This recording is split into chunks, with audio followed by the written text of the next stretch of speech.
Assalamualaikum warahmatullahi wabarakatuh. Selamat pagi. Di sini kami akan mempresentasikan hasil kelompok kami, yaitu paper yang berjudul tentang implementasi data mining pada klasifikasi jumlah tingkat kemiskinan penduduk di Indonesia. Dengan penyusun yaitu Miranda Apriliandini dan saya sendiri, Cindiorela Satya Silalahi.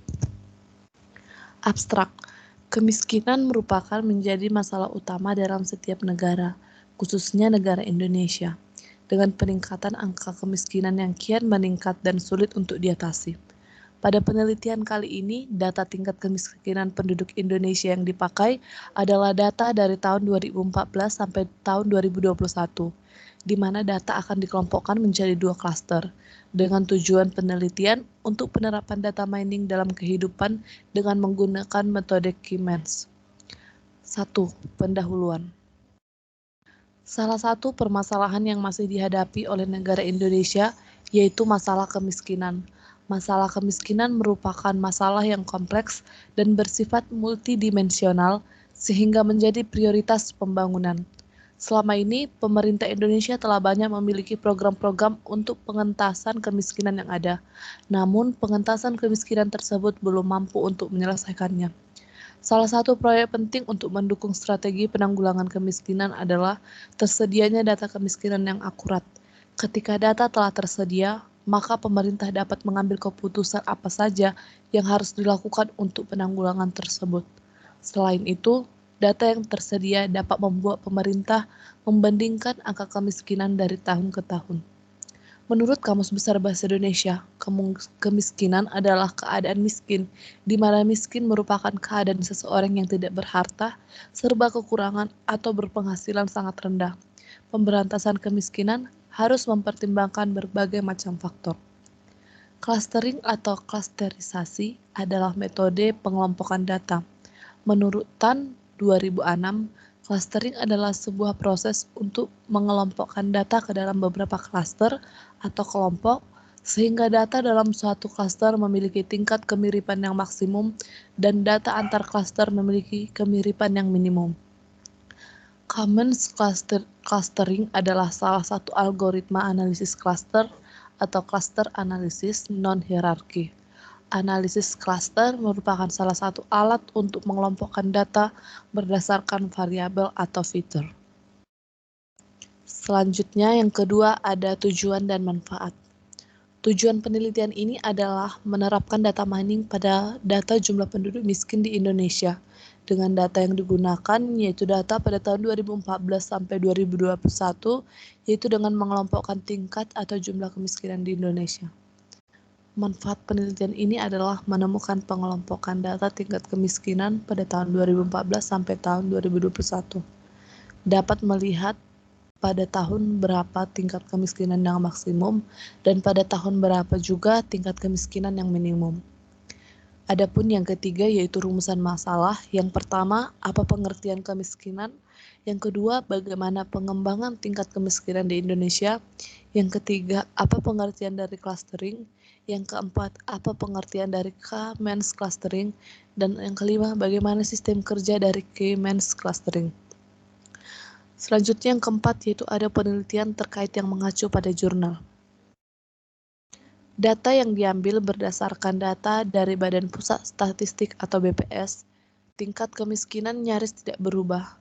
Pada 15 Juli 2021, BPS merilis laporan bahwa pada Maret 2021 sebesar 10,14% atau sebanyak 27,54 juta penduduk Indonesia berstatus miskin. Tingkat kemiskinan Maret 2021 ini sedikit turun dari September 2020, namun masih lebih tinggi dibandingkan kondisi sebelum pandemi pada September 2019. Dapat kita lihat pada gambar yang tertera. Jika dilihat berdasarkan jumlah orang miskin sejak September 2019 atau kemiskinan terendah yang pernah dicapai Indonesia, jumlah orang miskin meningkat sebesar 1,12 juta individu dengan peningkatan terbesar terjadi di wilayah perkotaan sebesar 1 juta dan pedesaan sebesar 120.000 orang.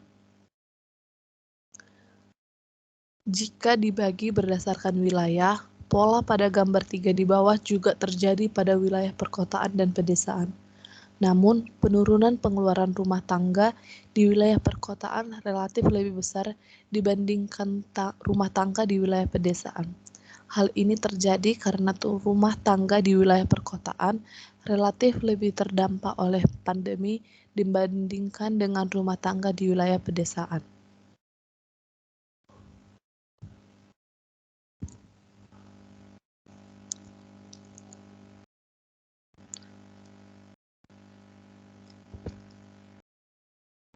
Baik, berikut dengan gambar 4 yang menunjukkan pengelompokan tingkat kemiskinan. Pada keterangan gambar ini bisa dibilang dengan keterangan poor sama dengan miskin, vulnerable sama dengan rentan miskin, aspiring middle class sama dengan calon kelas menengah, middle class sama dengan kelas menengah, upper class sama dengan kelas atas. Lalu 5. Originalitas ide rancangan.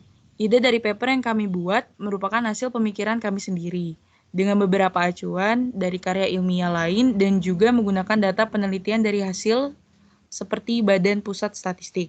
Pembeda paper kami dengan yang lainnya adalah data yang kami ambil merupakan perhitungan data dari tahun 2014 sampai 2021. 6. Rancangan data. Data yang digunakan merupakan data valid yang diambil dari Badan Pusat Statistik yang menyatakan jumlah orang miskin Indonesia dari tahun 2014 sampai 2021. Yang ketujuh, alur kerja sistem dengan penerapan metode yang digunakan. 1.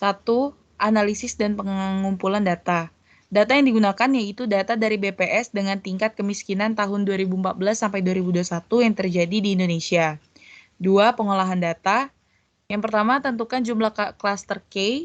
Adapun jumlah klaster yang dibuat pada penelitian ini terdiri dari 2 klaster, yaitu maksimum dan minimum. Kedua, pilih pusat klaster sentroid awal atau iterasi 1. Biasanya untuk menentukan pusat klaster dilakukan secara acak atau random. Yang ketiga, hitung jarak antara data dan pusat klaster dihitung dengan menggunakan rumus Euclidean distance, seperti di bawah ini. Dengan keterangan XJ data ke J, CJ sentroid ke J. Setelah semua titik ditempatkan di klaster terdekat, maka hitung kembali ke titik pusat klaster berdasarkan rumus perhitungan rata-rata anggota yang ada pada klaster tersebut. Seperti rumus di bawah ini, dengan keterangan C yaitu sentroid data, M yaitu anggota data yang masuk ke dalam sentroid tertentu, N jumlah data yang menjadi anggota pada sentroid tertentu. Selanjutnya, proses K-means akan terus beriterasi dan dilakukan secara berulang-ulang. Dengan kata lain, proses perhitungan tersebut dilakukan hingga menghasilkan pengelompokan data yang sama dan tidak berubah dengan hasil iterasi data sebelumnya. Hingga nantinya ditemukan hasil pengelompokan tingkat kemiskinan. Baiklah, itu saja presentasi dari kelompok kami. Terima kasih. Wassalamualaikum warahmatullahi wabarakatuh. Selamat pagi.